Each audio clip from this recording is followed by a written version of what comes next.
My sister collapsed at her own wedding reception, right there on the dance floor at Oriental Hotel in Lekki, and I'm not ashamed to tell you, I smiled. Let me tell you why. For 28 years, I watched Adanna, my younger sister, steal everything that was meant for me. My mother's love. My father's inheritance before he died. My fiancé. Even my name, because everyone called her the pretty one, the smart one, the one who will go places, while I was just there. Just Obiagili. The older daughter who disappointed everyone by existing. But that Saturday afternoon in December, as Adanna's designer wedding dress pulled around her on the marble floor and the DJ's music crashed to a confused halt, I felt something I hadn't felt in years. Hope. Call an ambulance. Somebody call an ambulance, her almost husband, Chief Emeka shouted, his face twisted in panic. The same Chief Emeka who used to date me first, before my sister decided she wanted him to. Before my mother convinced him that the younger daughter was the better catch. I stood there in my ugly bridesmaid dress, the color Adanna picked specifically because it made my dark skin look ashy, and I watched the chaos unfold. Wedding guests rushed forward. Her friends screamed. My mother pushed through the crowd, her expensive gele threatening to fall off her head. But me. I just stood there, holding my phone. Because inside that phone was a secret. A secret that would explain why my sister, who had been glowing with victory just minutes ago, was now unconscious on her wedding day. Let me take you back to show you how we got here. Growing up in our family compound in Surulere was like living in a competition I never signed up for. My mother, Mama Adanna, yes, even I had to call her that, named after her precious second daughter, made it clear from the day Adanna was born that she was special. Look at her light skin, Mama would coo, showing baby Adanna to visitors. And see her pointed nose. This one will marry well. Meanwhile, me with my father's dark skin and broad nose. Obiagili, go and sweep the compound. What are you standing there looking at? You think beauty will feed you? When I gained admission to study medicine at UNALAG, my mother's response was, medicine. That course is expensive. Oh. Are you sure you can cope? Maybe you should do something simpler. But when Adanna barely scraped through her JAM and wanted to study the same thing 2 years later, suddenly money was available. We must invest in our children's future, Mama declared. I dropped out after 2 years. The school fees never came when I needed them. Obiagili, we sent money last week, what did you do with it? My mother would lie smoothly over the phone. Meanwhile, Adanna's fees were always paid in advance. So I learned to hustle. I started selling clothes, buying wholesale from Yoba Market and selling to students on campus. Small money, but it was mine. I rented a single room in Bariga and told myself I didn't need my family's validation. But then came the day that broke something in me permanently. His name was Chokudi.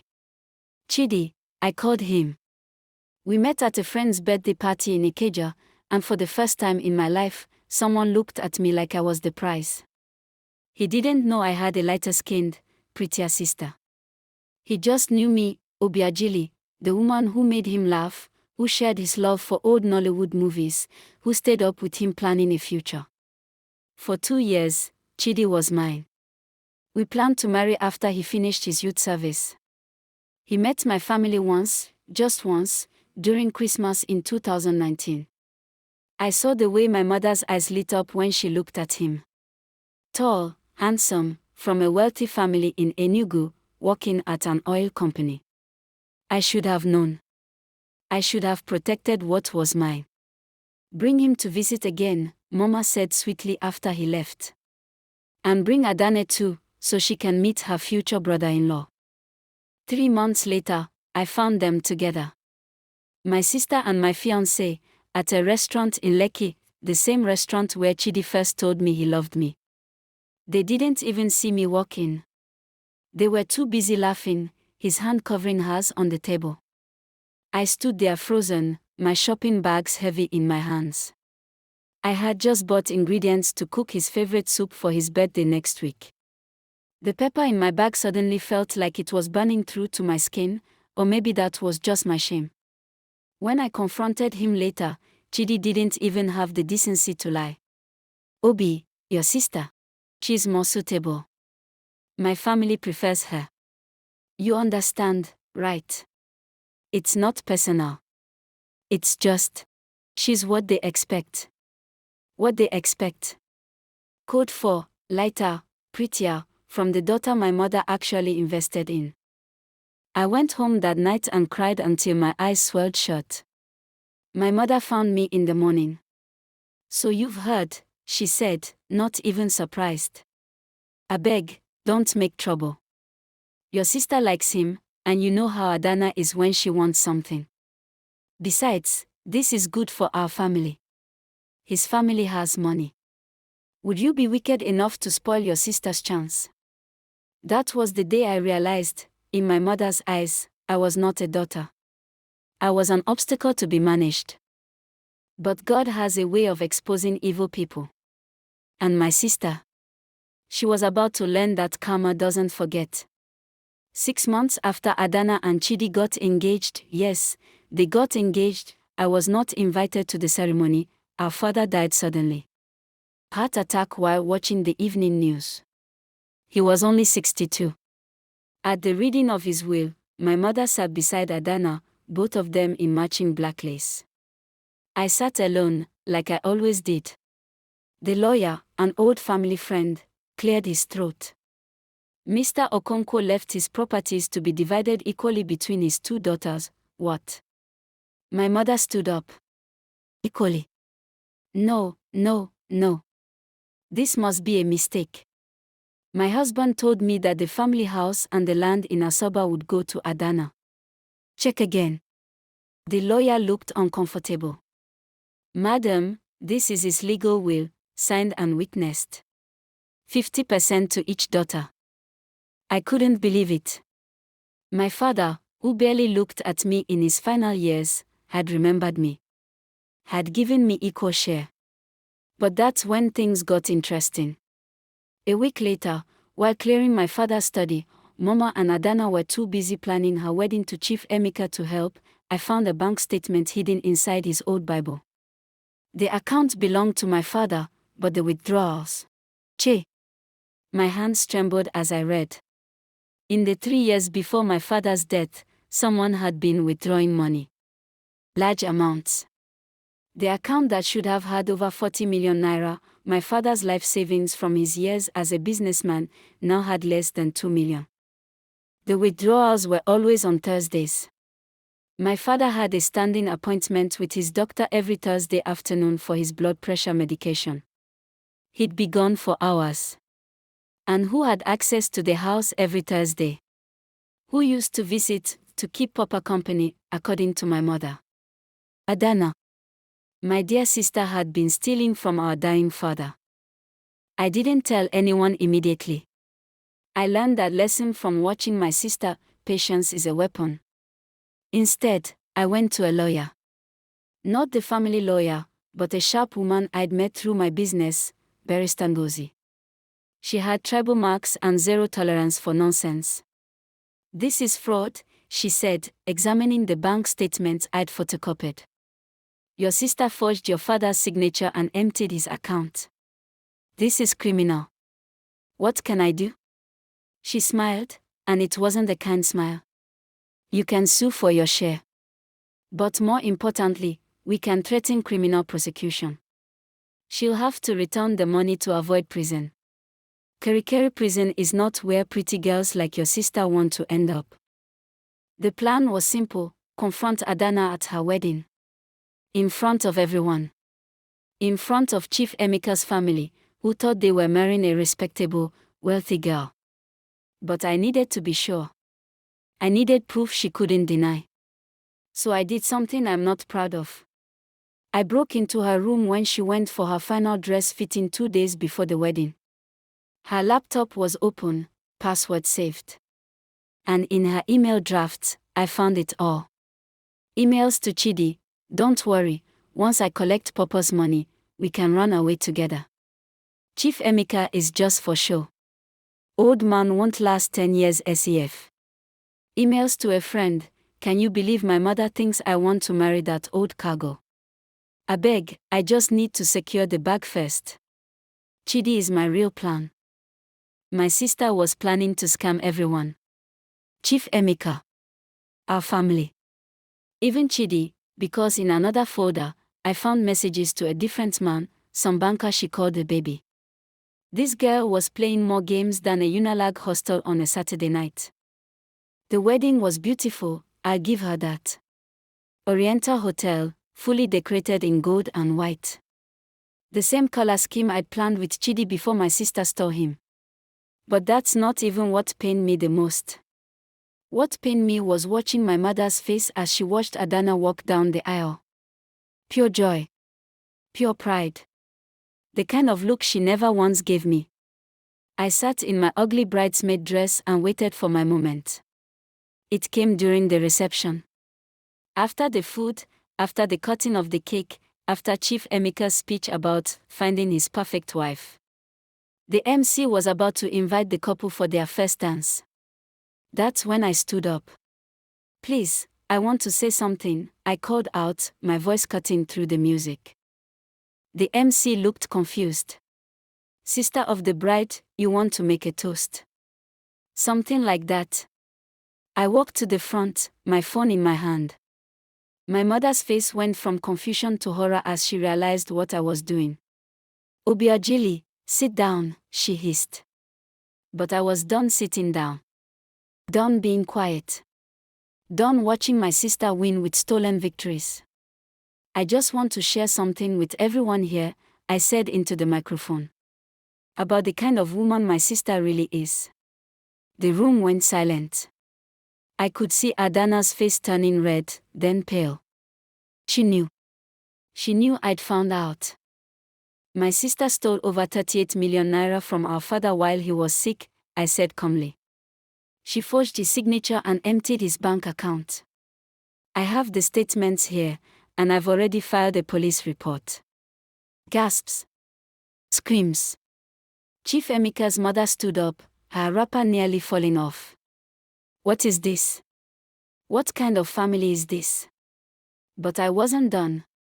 And that's not all. She's been planning to run away after the wedding with her real boyfriend. I turned to Chidi in the crowd, who looked like he wanted the ground to swallow him. Him. My ex-fiancé. The one she stole from me 3 years ago. She was only marrying Chief for his money. That's when Adanna started screaming. You're lying. You're just jealous. You've always been jealous. Am I lying? I pulled up my phone, connected it to the projector they'd used for the photo montage. Her emails appeared on the screen, 50 feet tall for everyone to read. The room erupted. Chief Emeka's family started shouting. My mother tried to grab my phone. Adanna lunged at me, her wedding dress tangling around her legs. And then she collapsed. Just fell. Right there on the dance floor. At the hospital, the doctor said it was a panic attack combined with severe stress. She'll be fine, he assured us. But she needs rest and to avoid stress. My mother refused to look at me. She sat by Adanna's bedside, holding her hand, whispering, "Don't worry, we'll fix this. That wicked sister of yours won't win." I stood at the door and laughed. Actually laughed. Mama, you still don't see it, do you? You destroyed your own daughter by spoiling her. You taught her that stealing and lying and using people was okay as long as she was pretty while doing it. Get out, my mother spat. You are not my daughter anymore. Funny, I said. I haven't been your daughter in years. I'm just finally accepting it. I walked out of that hospital room and I didn't look back. Chief Emeka cancelled the wedding, of course. Collected his bride price, returned the gifts, and disappeared back to his mansion in Banana Island. Word on the street is he's now engaged to a Lebanese woman. Good for him. Chidi tried to call me. Obi, please, I'm sorry. I was stupid. Can we start again? I blocked his number without responding. Some betrayals don't deserve forgiveness. The case went to court. Barrister Ngozi was a lioness. Within 3 months, we had a judgment. Adanna had to return all the money she stole, plus interest. She also got a suspended sentence, meaning any other crime and she goes straight to prison. She sold her car, her jewelry, everything. Moved back to our family compound with my mother, both of them squeezed into the same room I used to sleep in as a child. Meanwhile, with my share of my father's inheritance properly recovered, I expanded my business. Opened a boutique in Lekki, started importing directly from Turkey. Last month, I bought my own 3-bedroom flat in Oja. Not rented. Mine. I see Adanna sometimes at family events we can't avoid. She's quiet now. Humble, almost. Her Instagram post about living my best life have stopped. The designer bags are gone. That glow of entitlement has faded into something that looks like awareness. My mother still doesn't talk to me unless absolutely necessary. I've made peace with that. Some mothers love their children. Some mothers love their image of their children. Mine love the idea of Adanna more than the reality of me. That's her loss to carry, not mine. Last week, I went to my father's grave. It was his birthday. I brought flowers and zobo drink, his favorite. Papa, I hope you're proud, I whispered. I'm not the favorite daughter. I'm not the pretty one. But I'm the one who stood up for what was right. I'm the one who honored your memory. The wind rustled through the trees like an answer. You know what I learned through all of this? That being the neglected child, the overlooked daughter, the one nobody expected anything from, it gave me freedom. Freedom to become strong when I had no one to depend on. Freedom to develop character when beauty wasn't my currency. Freedom to build something real instead of living off stolen glory. My sister had everything handed to her, and she still needed to steal. I had nothing given to me, and I built an empire. So when people ask me if I regret exposing my sister at her wedding, if I feel bad about destroying her big day, I tell them the truth, my sister destroyed herself. I just made sure everyone could see it. And maybe, just maybe, that exposure was the kindest thing I could have done for her. Because now, for the first time in her life, Adanna has to build something real. Something not stolen. Something earned. Will she? I don't know. That's her journey. But me. I'm finally free.